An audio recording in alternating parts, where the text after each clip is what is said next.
Bata kabuz. Kabuz.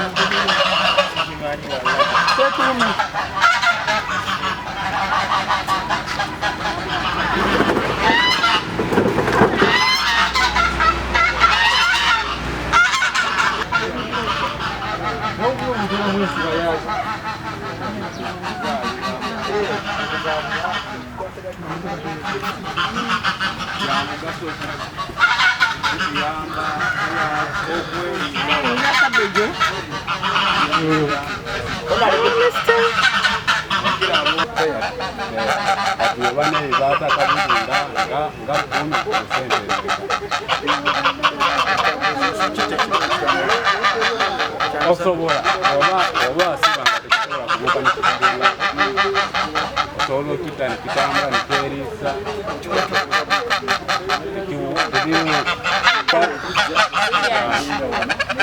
emmere enkoko gyebiryako endagala nakyo kirya kati ng'otayagala saawa kati oba nkuwa adivezi ate okulunda biri ebiriroko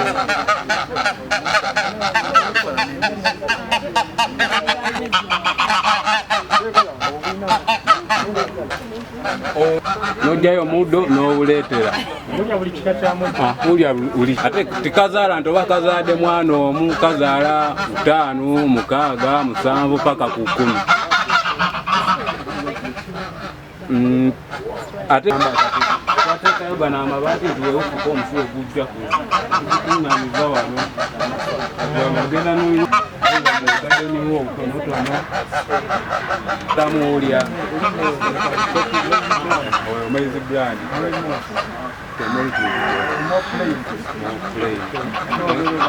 n'oba otaddemu omukene okasigala kali kisinziriza nsawoyo ngagu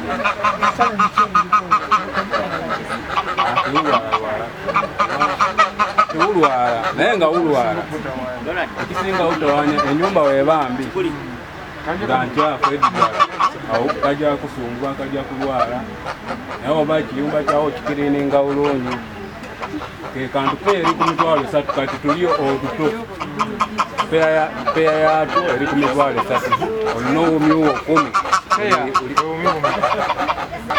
ezo ziri peya meka peya si peya 3 omwezi zesente akato kati uli oweeri 4 peya kati uno babbanga otunaba kuweza wiiki 3 kati mama wabwe ali muli kuziri kati obwaddi bugende buyonkeere wamaze edda okuyonka olina kukiyumba nga kirungi kenyini kamanyi okweyonseza nga tikasobola ayitamu nekamu tegeza buli omala okuyonka nga owujjayo olw'ennume kuba ennume eyinza okujja ate newuuta woona kati mama ayonka omaze omujjamu ennume oba obujjamu kati ye tatawabo naye kati wezaala wezaalidde lwewakira wezadde olekamu enkazi yonka Kiguri waliwo nekino ekira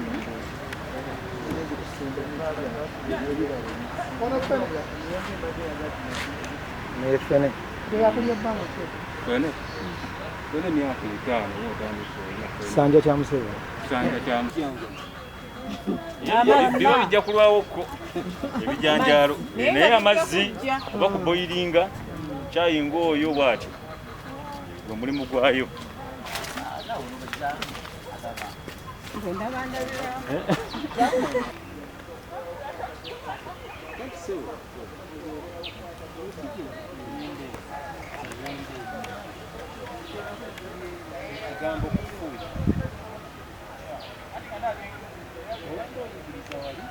naddala emiti gino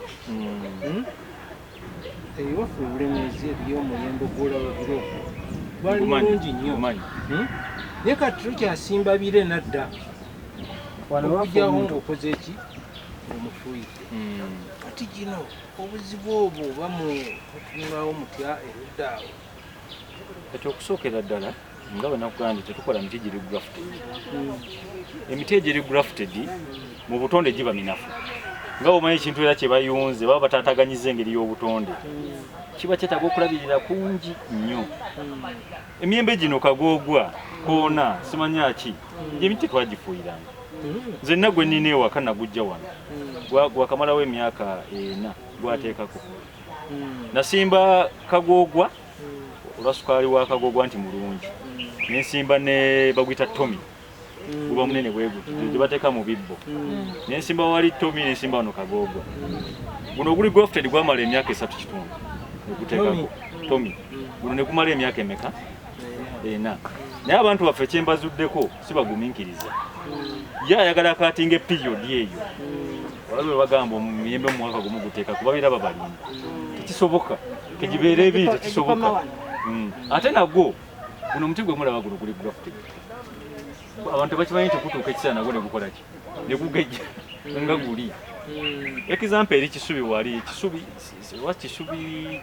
waliwo Kisubi eri wano Savio. Waliwo emiti gye balina egy'emiyembe. Omusajja yangamba gimaze emyaka 10. Naye gikyateekako. Grafted tajja kuteeka. Kati kyogaye muzeeyi nti bafuuyira nnyo olw'ensonga batataganyiza obutonde n'okusprayinga n'okukola kutya. Kati eno gye temukibeera kino emazeemu nga mwaka mulamba. Ng'ojja kukikola n'olya. Nga weeri awo just ugiwaamu maazi kyokka.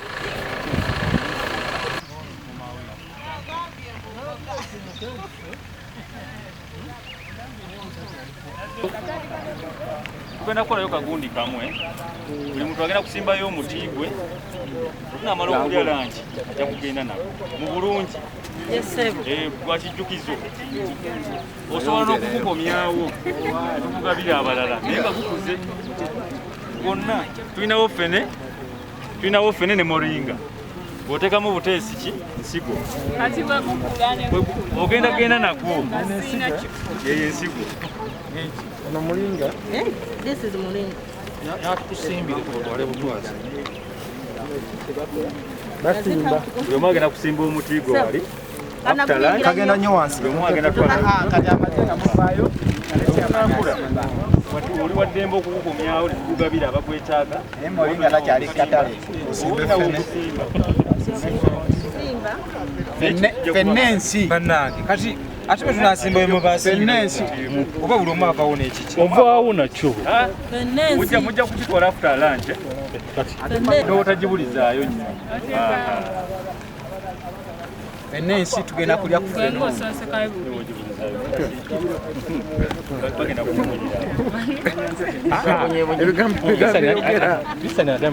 Kyosiza kyokka okijjeeyo kiraseeyo. Twakirekawo. Samu ekikiri wali. Kijjeewo abantu bajja kyongera bagenda n'omuti gwe. Kwata omuti guguli. Mulinga gwaliwo. Twala ogwa chairman gwasimbi nga tegujja nako. Nze ndi mulimi n'omukono gulina guno tusimba muti si gwa balimi. Guno muti kolo mukono tasobola kusimba kintu. Lugobe James erinnya nga nkiikirira Kirimanyaga Cell Buganda Division Council Department ya Forever Forestry. Tulabidde ebyokulima ebyenjawulo, urban farming, okulimira awantu abatono, ebirime ebyenjawulo ng'emboga, ennyaanya, n'obutungulu n'ebirala ne carrots. Tusobodde okufunawo embeera y'okutuwa ensigo ez'emiti egy'enjawulo egy'okusimba mu bitundu byaffe ebyenjawulo n'abantu baffe. Nga ne wano wendi nkutta omuti gwensimbye ng'ogw'ekijjukizo gwengenda otwala mu Kirimanyaga tugulabire wamu n'abalonzi bange bwe gunaakula ate tukukumye wano ku roofings okusobola okufuna ensigo. Roofings etusuubizza ebintu bingi tesobola otuwa ensigo ku bwereere, tuzitwala mu bitundu byaffe, tuzigabira abantu baffe, ne tukuuma kiragalo wawamu mu ggwanga lyattu Uganda. Kizuuse nti emiti gitemeddwa wangi, okutema emiti kungi n'okusanyawo ebibira, naye yo roofings yavuddeyo n'egamba nti ate ffe tuzeewo ebibira ng'eyise mu bakulembeze b'ebitundu. Bannange abali eyo mbaagaliza byomunjagaliza, sigadde nze kansala Lugobe James Kirimanyaga. Mbalamusiza mwena amannya Namukasa Doreen Sache, kansala omukyala akiikirira Wabiyinja Cell mu Mutundwe. Olunaku lwa leero tuzze wano nga bakansalazi ba Bunnamwaya Division ku roofings era nga tuze particularly mu department ya Forever Forestry. Tuyize ebintu bingi era twewunyiza nnyo kubeera nga osobola okuregreeninga Uganda oba ekitundu kyo ng'okozesa akatundu akatono ennyo k'olina gwe nga gwe. Tuyize nti osobola okusimba ebintu ebyenjawulo nga vegetables n'emiti ecupa bukebe ebintu ebyenjawulo ebyewuunyisa ate nga bintu birungi ddala bivaamu ebintu ebyomugaso eyo mu maaso. N'olwekyo nze nganze nkyagadde nnyo era nkisiimye nnyo ngenda kuddayo ewaka mu Wabiyinja abantu bange mbayigirize okukola ebintu bino okulimira awantu awatono okwegamba tuddemu tufuule ekitundu kyaffe green weewaawo kibuga weewaawo ebintu bingi nnyo infrastructure nnyingi ze bataddemu naye era tusobola okusimba emiti ne tuddamu ne tufuula ekitundu kyaffe green njize nti tusobola okusimba emiti ku kkubo mu bitu ebyenjawulo n'ewaka mu luggya emanju w'ennyumba osobola okusimba ebintu bino ate oba olyawo ne bikuwa emmere ne ssente ng'obitunze mu bantu. N'olwekyo twebaza nnyo roofings naddala ekitongole kya Forever Forestry tweyanza nnyo okutwaniriza era tuyigidde ddala. Nze Sempala Francis kansala akiikira abantu ba Mirembe Zone ku Namwaya Division. Bintu bingi roofings erina ekitongole bakita Forever Forest kyetwaleta amanyi twate tukimanyidde mu mabaati gokka ne tusanyuse nnyo etegedde nti erwanira n'obutonde bw'ensi n'omubala gwa Forever Forest gunyumidde nnyo nti a seed today tomorrow a forest tomorrow mulamwa mulungi nnyo era abantu bange aba Mirembe Zone mbakakasa mu bbanga etali yawala tugera teeka bino byonna bituyize mu nkola batuyigiriza bw'olimira awafunda batuyigiriza okekkereza kuba mukekkereza kitegeeza buli olimira awafunda olina expenses z'owona ddala mu kusaasaanya nga mu kugula obuva greens biki byonna babituyigiriza era ngenda enkola enjita Mirembe Zone musobole okuganyulwa mu musomo guno gwe tubaddemu n'aba roofings. Aba roofings nyongera obbeebaza okulwana ennyo ku butonde bw'ensi era mbakakasa tugenda kukuuma enkolagana eyo. Erinnya yenze Abdul Hakim Senfuma yalondebwa mu Zana Cell akiikirira ku division ekwe chairman wayo omukulu akuzibwe Jacob abasinga gwe bamanyi nga DJ Jacob omutuuze. Tuze olunaku lwa leero mu roofing abasenga ebiseera bisinga bingi tulowooza nti roofing ekola mu bintu bya steel plastic ebintu ebyenjawulo ne eyina ate ebikuuma obutonde. Tulabye balina emiti gye bagaba egy'obwerere buli kika kya muti bakirina mu bungi bwakyo kasoga nti njagala kubeera nti nyala muti we guti bajja ne basola nga bagukuwa era bibimu ku bituyize leero nti omuntu obeera mu space entono osobola okukuumiramu obutonde era kisoose okuyiga okumanya watya tusobola okubeera nga tukuuma obutonde biki bye tusobola okubeera nga society yaffe etuganyulwamu nga ffe bakansala mu urban farming. Ekyamazima leero tuyigidde ddala ebintu by'obuvunaanyizibwa era ekitundu kyange sawa yonna mbaleetera amawulire amalungi genzije mu roofing. Sally David Gemanya nkolanga Forever Forestry Executive ku roofings Lubowa nga department eno ya bya butonde. Tugaba emiti egy'obwerere, tukola urban farming, tukola recycling, landscaping n'ebirala bingi nnyo naye nga mu byonna tugezaako okutaasa butonde na kubulabirira. So leero twafunye omukisa Honorable Bebunamwaya Honorable 16 n'abagwamu batukyaliddeko ku roofings oku cementing relationship ku roofings n'omuntu owa wansi. Roofings egaba ebintu bingi nnyo, egaba emifaliso, bitanda, sponsoring abaana, egaba oxygeni, eyambako n'ebintu byonna ddala abantu abateesobola ababejjere. So tubaye twagala bamanye roofings byekola n'okumanya nti nabo mu futi abantu abasinga bamanyi roofing eri mu byamabaati byokka ne tuwulidde ekola oxygeni mukola muki ndeni n'ebino ebyebibira. Kati okusooka roofings teri mu mitayimbwa gyokka, roofings ekola ne plastic ekola ne plastic nga bw'omanya ebyamasannyalaze ng'ebyo then nga bw'olaba department eno nti ya kibira bagita Forever Forestry egezaako okuddiza abantu gyewandiisa corporate social responsibility. So nekyombuuziza oxygeni nti ekola ekya oxygeni. Tulina plant ey'ennamave gye bayita RRM roofings rolling mills yo ekolera ddala okuva ku kintu ekisembayo paka waggulu kakati n'olwekyo byproduct wa steel oyo yatera kuba oxygen, so tumukwata bulungi nnyo tumuwa amalwaliro era oxygen oyo wabwereere. Nze Tamale Bone na nkola ogwa brand manager wano ku Roofings Group. Ekitongole ekimanyikiddwa nnyo olwa quality steel products. Abantu abasinga batumanyi olw'amabaati aga AZ aga Kabya amalungi, naye ng'ate abasinga kye batamanyi nti okuggyako ku by'amabaati ebya steel ebya plastics bye tukola, tuyinayo n'omutima mu roofings gwe tuconsideringa ogudrivinga ekitongole ekya roofings, gwe mutima ogwa Ubuntu kintu kikwatagana ku obuntu bulamu, nti tetusobola kubeerawo nga community teriiwo era nga gwe toliiwo, oliwo ku lwange era nange ndiwo ku lulwo, era nga ku lwekyo tubadde ne leero olunaku olw'enjawulo nti tufunyeeyo abakulembeze okuva e Bunnamwaya betufunye okujja okulaba biki ebyo ebirala bye tusobola okukola nga roofings, omuli Forever Forestry wano nga we tuli, then ne tubeera ne Forever Health, Forever Education ne Forever Systems. Ebitongole bino eno era ebiri wansi wa umbrella eya Forever Foundation bikwatagana ku ngeri gye tusobola okukwataganyamu wamu ne Roofings Group ne communities endala okutumbula ebintu ebirala bingi. Ekitiibwa Namuli Mary nga ndi kansala wa Ngolosero Namwaya. Kakati nze ekizibu ekyange abantu bange kye beetaaga kyendaba ekyandibadde ekyamaanyi abantu bange mu kaseera kano embeera eno gye tulimu, bizinesi zaabwe ziri wansi, beetaaga okuyambako. Ekyokubiri ne kasasiro, ensonga ya kasasiro atutawaanya, kifo ekyatuweebwa gyagenda, emmotoka ezimutwalayo nazo tezirabika. Ekirala ekyokubiri nandibadde njagala ennyo abantu bange okufunayo ebisiisiralo ebyobulamu bwe babakebera buli n'amanya kuwa obulamu bwe bweyimiridde.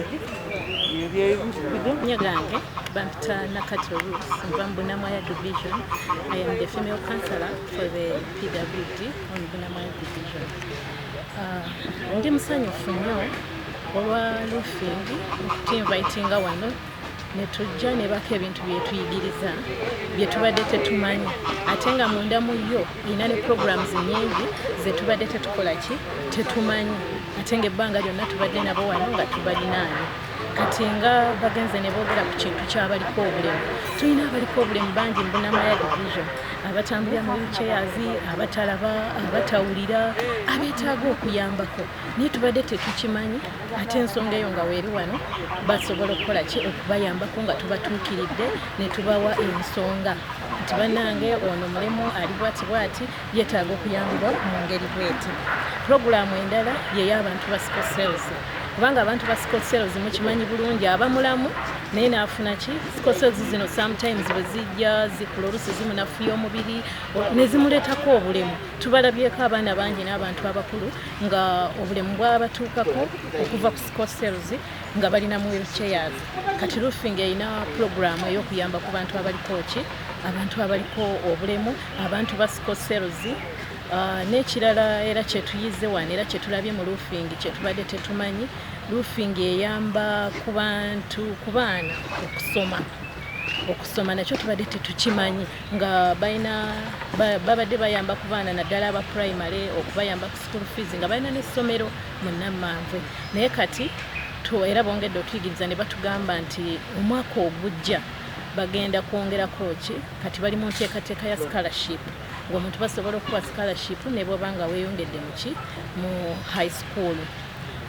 Programs nyingi, balina ebintu bingi, bagaba emiti, tubadde tetumanyi nti bagaba emiti giri wano, omuntu osobola okutwala emiti gy'oyagala, buli mwezi bafulumya emiti mutwalo gumu nga bagabira abantu mu kitundu mu area emu bweti ebintu bingi nnyo bye tuyize mu roofing tubagadde nnyo bantu balungi bannange tweyanzeege ffe ng'ababunamwaya division tugenda kukolaganira wamu nammwe tuli beeteefuteefu tujja kujja twogere bambi n'abaliko obulemu nange nganze omukulembeze waabwe bambi bwenzijja temungoba kubanga mbalina ate mbaagala ate ndi muntu mulungi akoleganika n'abantu tweyanza nnyo roofing tweyanze nze Kiza Sajjabbi nkiikirira abakadde ku lukiiko lwa Bunnamwaya division nga nva Mukungu nsanyuse nnyo tukyazaako wano bannaffe aba roofing n'okutulaga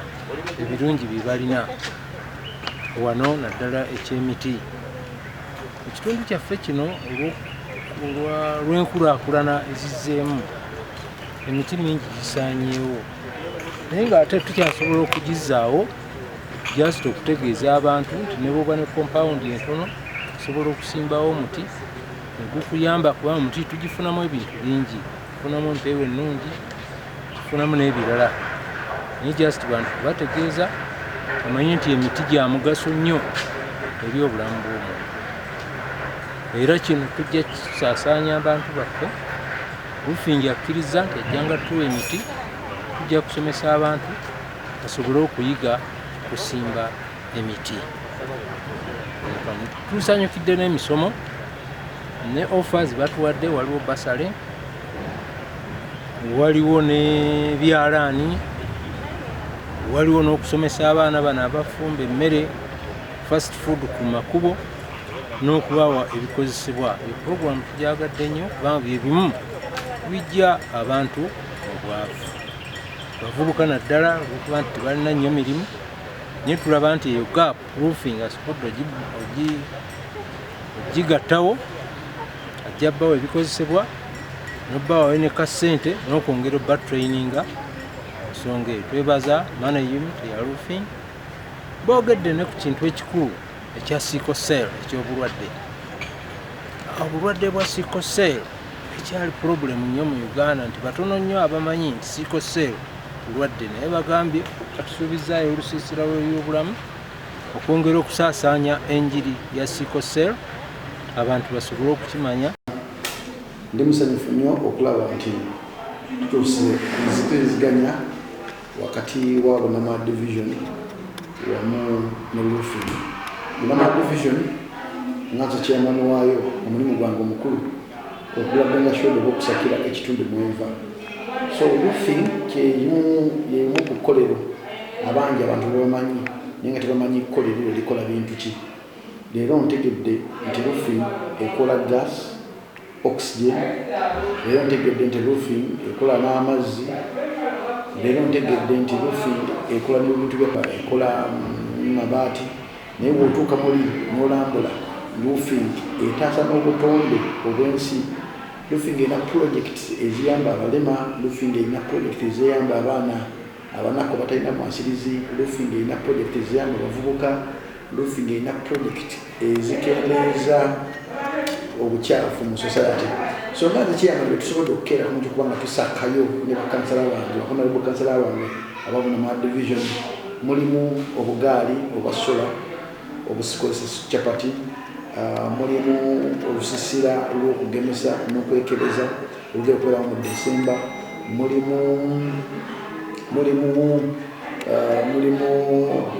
obugaali mbogedde ne mubaamu emmere eri abantu bavunanyizibwa naddala ddala abawansi bamaama baffe abatakyalina busobozi, ne mubaamu. So roofing egenda kubanga ewa Bunnamwaya division wamu n'abatuuze baayo obugaali bw'abalema, obugaali bwa sola obusiika chapati wamu n'olusiisira lw'okwekebeza buli December, wamu ne scholarship ezijja kuba nga zigabibwa eri abaana baffe abatalina mwasirizi mu Bunnamwaya division. Ebyo byonna bikolebwa eri throughout ne bakansala bange naddala abo abaagala enkulaakulana abatabagala ntalo. So nze kulanga kinsanyusiza nnyo kuba nti tulina ebitongole bingi ebisobola okuyamba society yaffe eya Bunnamwaya division. Yafuna kera makya kuvaako mu Bunnamwaya okweyongerayo ewalala nga mu embassy so tusobola okukira mu kusakayo n'okuyiga ne tuyiga nti bakuyigiriza okusimba emiti bakuyigiriza okulunda lufire yigiriza ebintu bingi so leero ndibadde happy nnyo okulaba nti tukwasaganyiriza ate ne biggwa biwadde bulungi ne tusaka n'okusaka